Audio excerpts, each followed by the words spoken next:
శ్రీరామ శబరి కథ. పూర్వకాలంలో దండకారణ్యంలో శబరి అనే వృద్ధ సాధ్వి నివసించేది.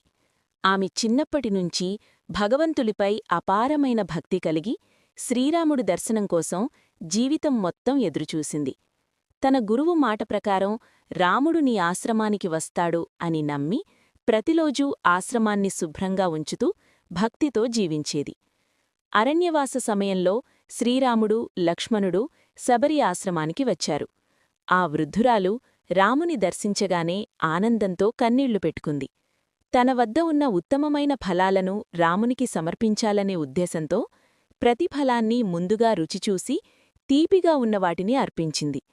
లక్ష్మణుడు అది చూసి ఆశ్చర్యపడ్డా రాముడు మాత్రం ఆమె నిర్మలమైన భక్తిని అర్థం చేసుకున్నాడు. రాముడు శబరి అర్పించిన ఫలాలను ప్రేమతో స్వీకరించి భక్తి ఉన్నచోటే నేను ఉంటాను అని ఆశీర్వదించాడు.